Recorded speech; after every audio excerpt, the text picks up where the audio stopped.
So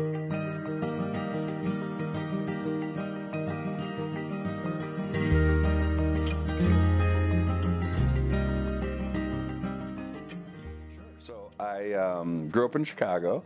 I came to Wisconsin to attend law school here at Marquette. After graduation from Marquette, I was an assistant district attorney in Milwaukee County for 7.5 years. And like every prosecutor, after you're a prosecutor for so long, you're like, I could be a judge. And so I ran for judge. I was initially appointed and then ran several times after that. Was a judge for 20 years. Absolutely loved it. I just did things that were different than other judges. I set up a homeless court. A lot of our defendants who are homeless don't show up for court. So instead, I set up court at homeless shelters because, every night they would show up for the homeless shelter to eat and to sleep. And so the hardest way for someone to get into housing that's unhoused is for warrants, have warrants. And so we would lift warrants in the court. And so just, stuff like that got me engaged in the community. And when you are a transplant to another place, you quickly learn more about the place than people who grow up there, because people who grow up in certain places get into this rhythm, right? Like, oh, I'm in my groove, I always go here, I like this and that. But when you're a transplant, you have to see the whole city to get a feel for it. And so I fell in love with this place. I officiate weddings. I just officiated my 1,526th wedding this past weekend, so I do a ton of weddings. Those are fun. I started doing weddings because I had kidney disease, and I had to have a transplant, but I was on dialysis. And so I did daily dialysis. So I did dialysis every day for 10 hours a day. I did it at night while I slept. And then I would get up and go to work and then come home, and it was a terrible routine. And so weddings became this outlet for me, a place where, because you go to a wedding, everybody's happy, right? And so I knew what was waiting for me after the wedding to be hooked up to the machine. So I just took that time to enjoy the moment. And so that's why I do so many weddings. I'm a foodie.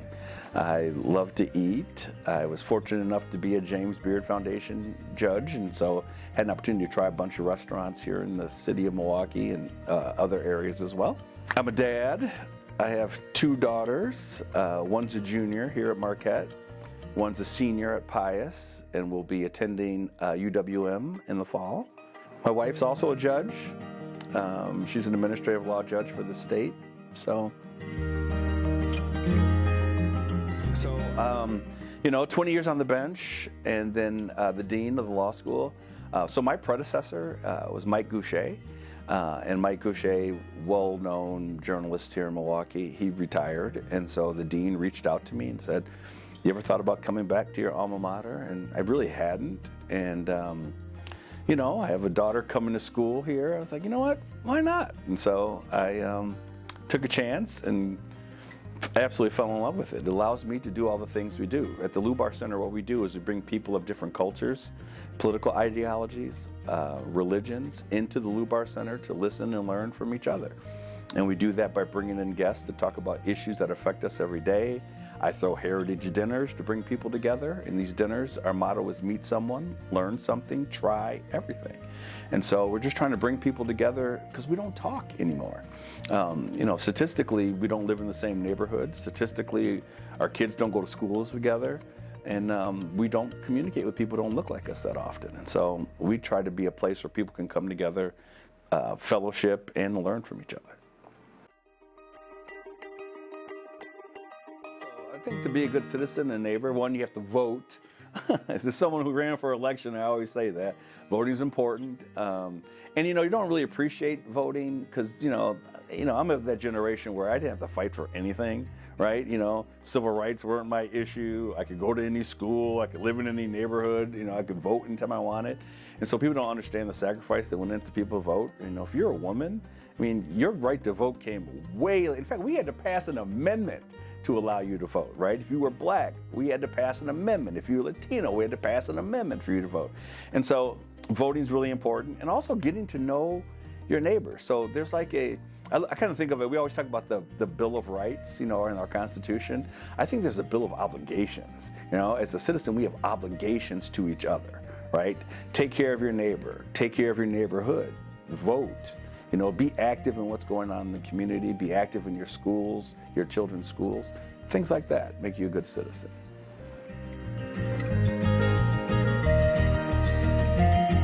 Yeah, that's a great question. And people are shocked to learn that I'm not from here. But that's what I kind of said before. When you're not from a place and you move to a place, it's important that you learn everything about this place. And I absolutely fell in love with this city. The thing that frustrates me the most about this city isn't the city itself. It's sort of what people say outside of the city about the city. So when people say to me, Milwaukee's a really segregated city. And I push back on that all the time, because I can literally go 2 blocks south of where we are right now, and I'm in a neighborhood where I get the best Latino food in the city. I can go northwest of the city, and get the best Asian food in the city. There's all these different places here. There's blacks, whites, Asians, Latinos, Hispanics. Everybody's here. Everybody's here. So to me, that's not segregated.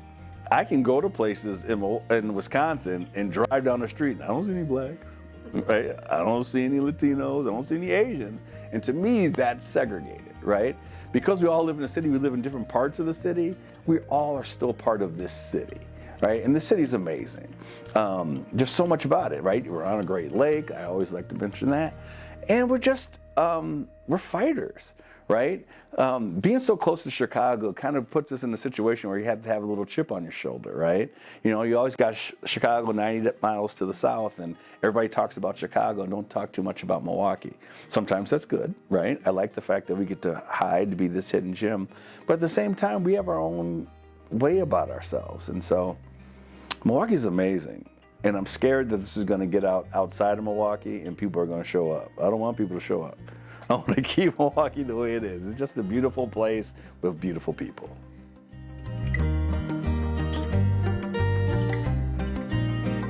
Oh, man. So Milwaukee is majority minority, right?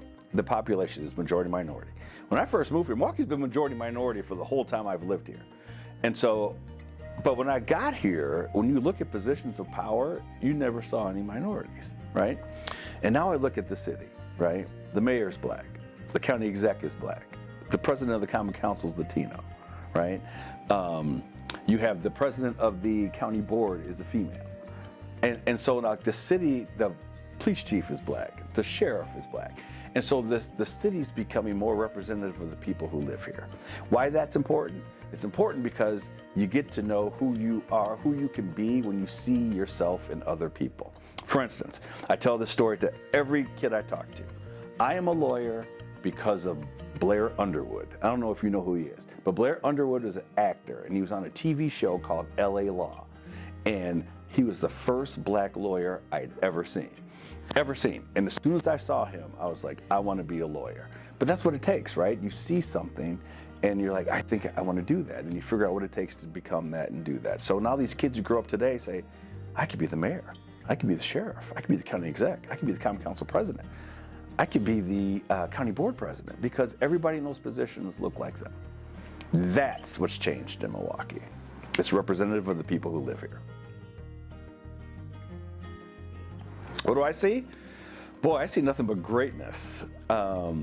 Here's what I love about the future of this city. I think finally, we are realizing as a community that we are better together than separate, right? So all these plans are coming into effect right now to make our transit regional, which has never happened in Milwaukee before. Every major city has regional transit, right? You go to another city, you can get on a train, you can go from the biggest city to all the suburbs. We aren't like that, right? We don't have a train. Two, even our bus systems. Milwaukee, next to us, Waukesha, Washington County, Ozaukee County. All separate bus systems, right? It doesn't make sense. We finally are starting to realize that we are better together. So we're getting regional transit because people get to move where they want to move, but still come in to make the city great. So things are changing. I think Madison has when I say Madison, I mean the legislature, it has a better idea about what we do here in Milwaukee and the importance of Milwaukee. Milwaukee sends a ton of money to Madison in tax revenue.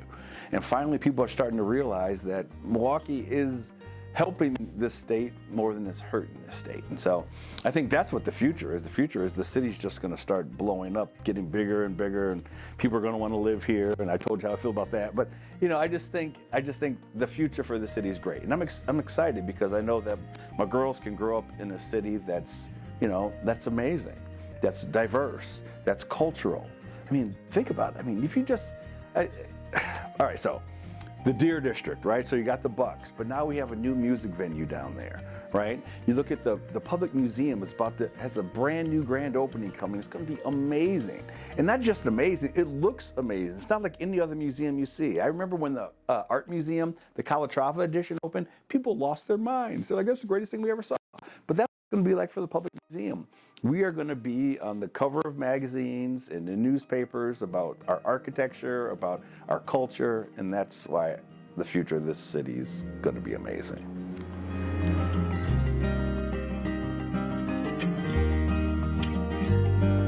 All right, so it's not so much what got me here, it's who got me here. Heather Graham's got me here. Heather Graham's been trying to get me here for a minute, and so I told Heather that I sit on 6 boards, and I was like, I don't know if I could take on another board, but she gave me this pitch, and the pitch is something I believe in. Youth in this city are very important to me. I do a number of things to try to expose them to things they're not often getting, and that's why it appealed to me. I do a program here which ties all in. It's called MEDAL. It's an acronym for medicine, engineering, dentistry, architecture, and law. And I take young people in Milwaukee and I expose them to all of those trades, if you will. So Monday we go to the Medical College of Wisconsin. They meet med students who look just like them. Tuesday we go to MSOE. They meet engineering students that look just like them. Wednesday, we go to the dental school at Marquette. They meet dental students just like them. Architecture, we go to MATC for the trades and architecture. And then L is law. We come to the law school. Now, Nextdoor helps me to fulfill that goal because I see eventually channeling the youth that we work with at Nextdoor into this program. I told you how I became a lawyer. If I can expose Milwaukee's youth to those same things, then maybe we'll have more lawyers and doctors and dentists and architects. And so Nextdoor is helping me as much as I'm helping them, right? Into the sense that I get to help the next generation of youth and hopefully, like you said, how's it tie into the Lubar Center? Funnel them into a program that would make them, 1, want to stay in Milwaukee, 2, succeed in Milwaukee, and 3, get the next generation behind them to come to Milwaukee.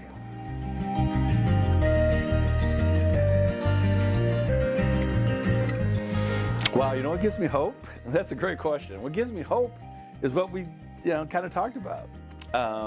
I know that there are people who grew up in this city who have suffered a lot of hurt, a lot of trauma, and despite the fact they suffered a lot of hurt and trauma, they have succeeded here. You don't look any further than the people we talked about before. I remember when Mayor Johnson was a young kid, and I was on the board of the YMCA, and he would come in every single day to the YMCA.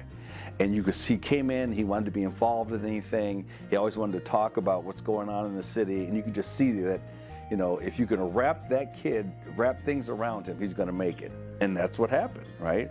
He was in an environment every single day that made him stronger, not just physically, but also intellectually and spiritually. And that's where he is. I look at another young person, I feel like I'm old. I look at another young person I remember growing up when I was here. That's David Crowley. Same thing. He was a young kid who lived in a situation where he was constantly moving, always being evicted and sleeping on couches and what have you. And that has resonated with him, with all the people that helped him out when he was young. And now he's really involved in the unhoused population here in Milwaukee County, and he's the county exec. And so what gives me hope is the fact that I've seen people struggle and suffer and go through trauma and hurt and still work hard and still be focused and have people wrap themselves around them, and then they make it to be mayor and county exec. That's what gives me hope about Milwaukee.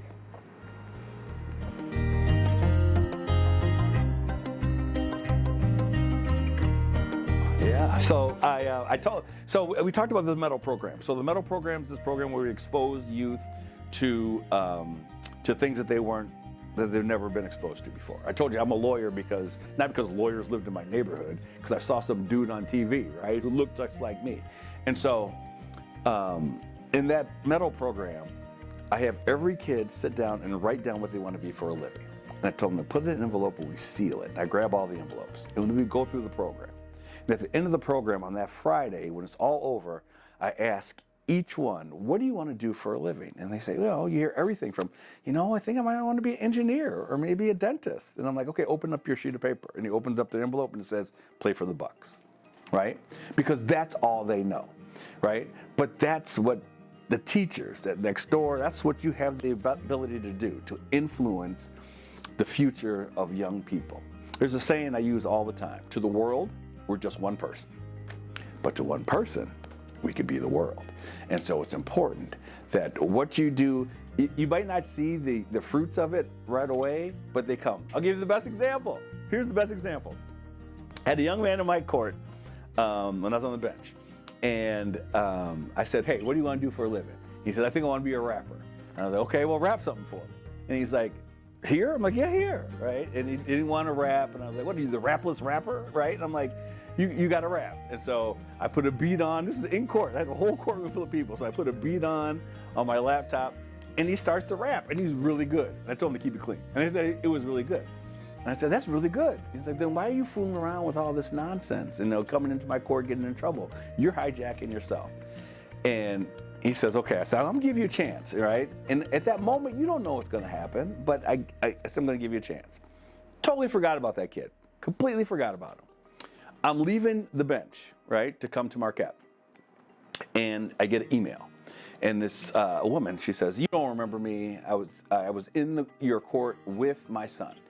And my son was there, and you had him rap in front of everybody. And I do that a lot. So everybody told me to rap, I have him rap, so I didn't remember who this was. And she said, I just want to let you know he won a Grammy last night because he produced Drake's album. Right?